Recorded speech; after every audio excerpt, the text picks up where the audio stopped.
Hi everyone, this is Dr. Karamachi. Today I want to talk about COVID 19 and travel. This is the traveling season for most of the people living up north because they want to escape the cold weather, or they just want to explore new areas. And also kids are out of school, so a lot of people want to travel and spend time with their kids. So, how do you travel? A month ago, I would have said completely no, and I would have recommended not to travel. But now things are getting better. A lot of businesses are adapting to the new situation. They're cleaning more often. They are taking a lot of precautions, and they're also evolving and making changes to follow the federal guidelines. So I believe now it is safe to travel. That doesn't mean that there is no risk of infection. There's still some risk of infection. So as we discussed before, you have to look at your own immunity and try to have a healthy lifestyle. So I talked about it in my previous videos. So you have to do internally everything possible so that your body can fight off the infection. So what do you do externally? Like what kind of practices can you do, and what kind of options do you have if you're traveling? The easier thing is to take a road trip. There has been a big boom in sales of RV, like not only sales but also renting RVs. It usually costs $50 to $150 to rent an RV per day. So you can easily rent an RV. You can either do camping or so forth in an area close by where you live.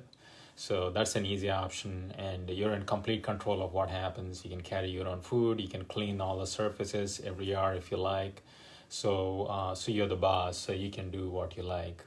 So that's the easy option. Now, if you want to travel far and you want to stay in a hotel, most of the bigger hotels are changing their practices where they're cleaning. I think some of the bigger ones are even cleaning the rooms um, on a daily basis. They're disinfecting the rooms on a daily basis. And you can call the front desk and ask them these questions before booking the room. You can ask them, are you cleaning the room every day? If I want a deep cleaning done, if I'm afraid, would you do that in addition on top of the daily cleaning? You can ask those questions, and those are reasonable questions now. And also, they may be obliging to you because they're also looking for business and work. The overall occupancy usually runs around 60%, 70% in the summer. In this month, last year, now it is down to 20%, 30%. So they're also looking for filling up rooms with people. And most of the hotels will do a temperature check. Like other businesses, they'll do a temperature check for all the people coming in. They'll probably give you a mask. If not, you can carry your own mask. And I think they do physical distancing as well. So they'll I think most of the bigger hotels will follow those precautions. So your chance of getting an infection there is low. And obviously, when somebody checks out, they're going to do a deep cleaning of the whole room. So that will protect you, at least surface wise. And if the virus is on the surfaces, they're going to clean those, and you'll not pick them up. If the virus is in the air, obviously you can still get it. But the hope is, if they're not allowing people with fever who are having temperatures, chances are, the virus doesn't spread inside the hotels. The other issue is airline travel. I think a lot of airlines have adapted to the new restrictions, and I think a lot of them will keep the seat next to you open, so you're not sitting right next to another person, and they all require you to wear a mask.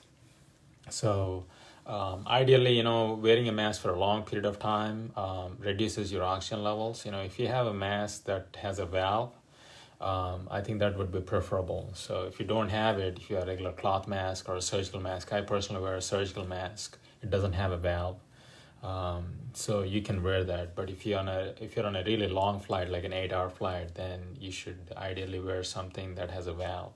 So that's what I would prefer.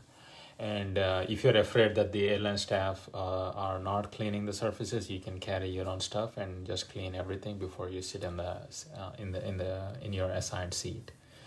So that's what I would recommend. If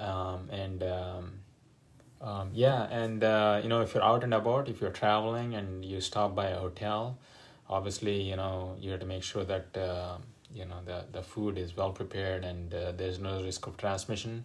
It's hard to know, but that's a risk you have to take. Otherwise, you can carry some bars with you, or you can prepare food at home if you're on road trip and carry it with you. So these are some ways that you can start traveling and exploring things for summer. And I wanted to share some of my tips. Thank you, Carrie. Thank you, Deborah, for watching. Thank you, Pawan. So look forward to talking to you all again. And if you need to reach me privately, send me a DM. Have a wonderful night. Bye.